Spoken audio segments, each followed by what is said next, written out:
Hello friends, नमस्ते।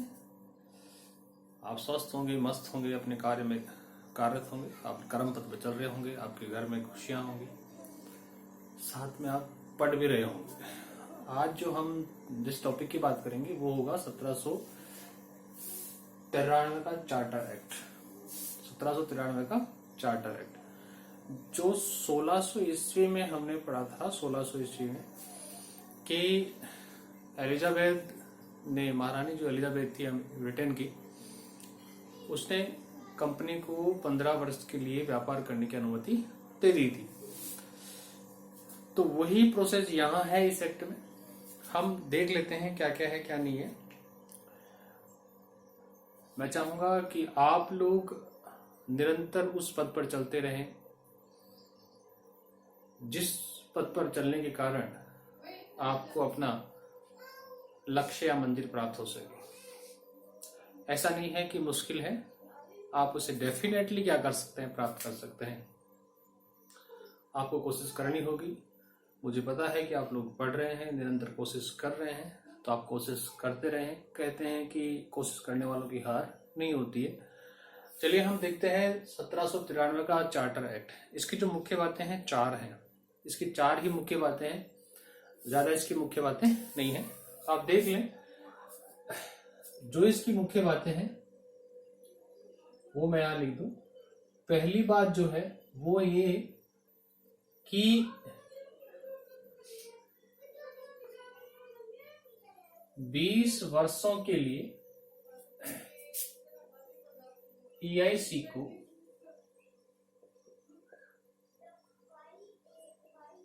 व्यापारिक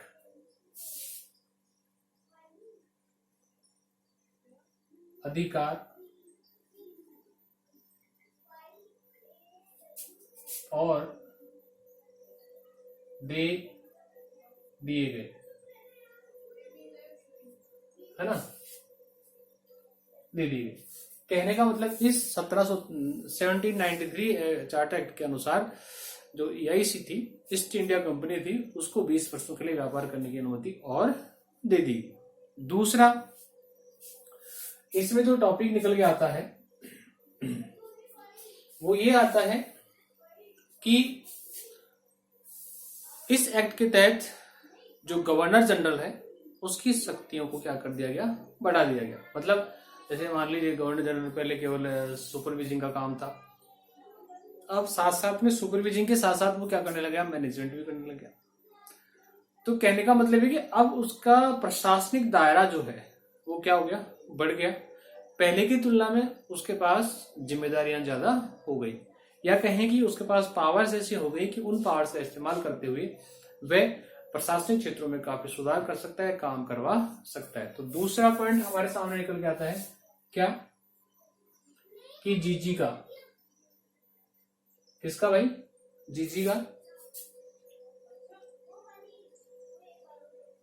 वो जीजी नहीं दादावाड़ी, ये ध्यान रखना, गवर्नर जनरल। कहीं दीदी वाली दादा वाली जीजी की बात कर ले आप, है ना, वो नहीं है। जीजी गवर्नर जनरल की शक्तियों में विस्तार किया गया। क्या किया गया, विस्तार किया गया।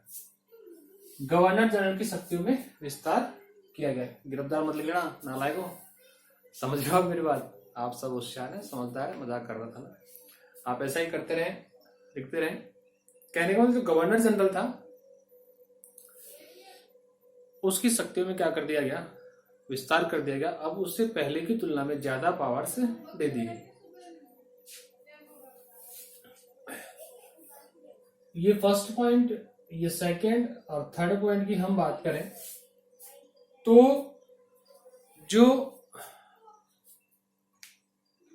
कंपनी के कर्मचारी थे, पदाधिकारी थे, उनके लिए कुछ वेतन की व्यवस्था की गई। और ये जो वेतन की व्यवस्था है वो कहां से की गई, अब ब्रिटेन से नहीं बल्कि जो भारत से जो राजस्व प्राप्त होता है उसी के अकॉर्डिंग उनको वेतन देना तय किया गया। तो आप इसको समझ सकते हैं कि जो राजस्व प्राप्त है भारत से, उस दौरान उसी में से उनको वेतन दिया जाना निश्चित किया गया।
ठीक है, जो नियंत्रण बोर्ड के जितने भी कर्मचारी थे, सदस्य थे, उन सभी को भारतीय राजस्व मतलब एआईसी कंपनी के द्वारा जो राजस्व प्राप्त किया जाता था उसके द्वारा उससे प्राप्त जो इनकम थी उसी में से वेतन देना तय किया गया।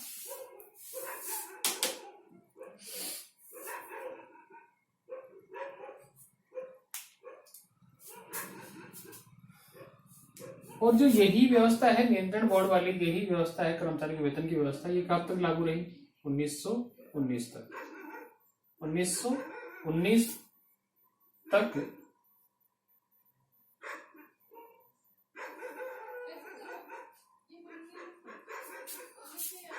ये व्यवस्था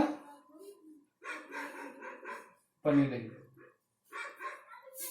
क्लियर? ये भी लिख लें आप, हाथों हाथ लिखते रहें।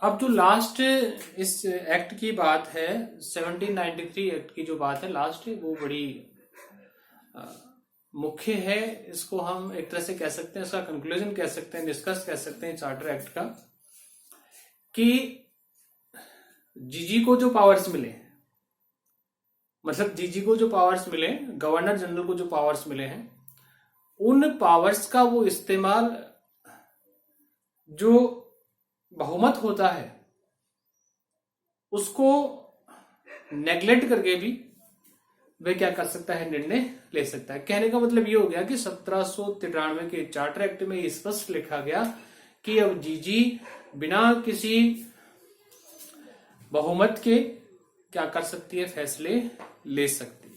तो ये भी आप लिख लें।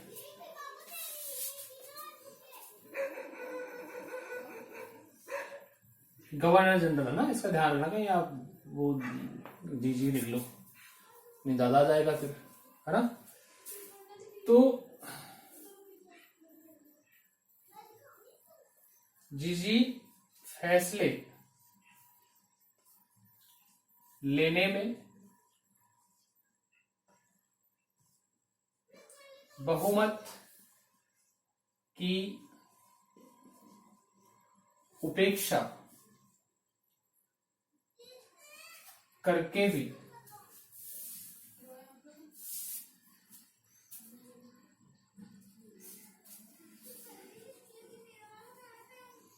फैसले लेने में बहुमत की उपेक्षा कर सकता है।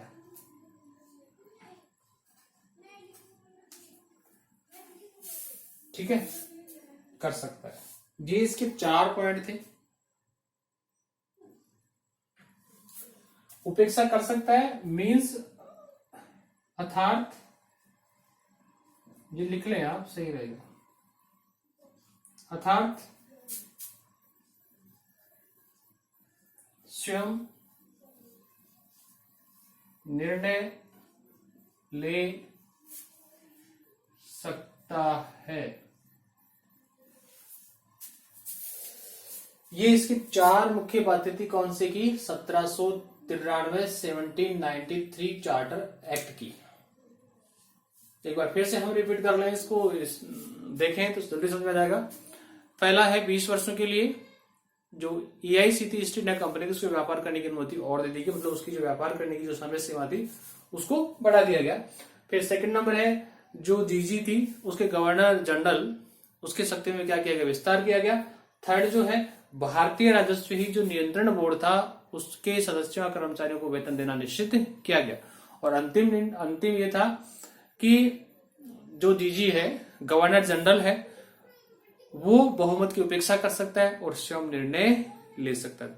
ठीक है फ्रेंड, अब आगे जो हम वीडियो देखेंगे वो अगला वाला वीडियो इसी के साथ हम ऐड कर लेते हैं।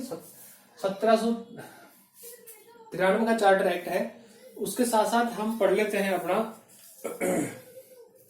1813 का चार्टर एक्ट। राइट डाउन कर लिया होगा आपने।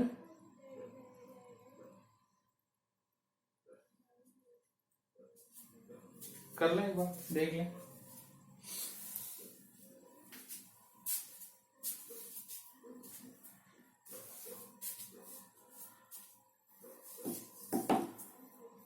समझ में आ गया होगा, समझ में, वैसे तो समझ में आ ही जाना चाहिए। आई होप कि आपको समझ में आ जाएगा। चलिए नेक्स्ट वीडियो में देखते हैं हम इस अगले टॉपिक को। तब तक के लिए नमस्कार, और प्लीज लाइक और शेयर सब्सक्राइब जरूर करें। जय हिंद, जय भारत, नमस्कार।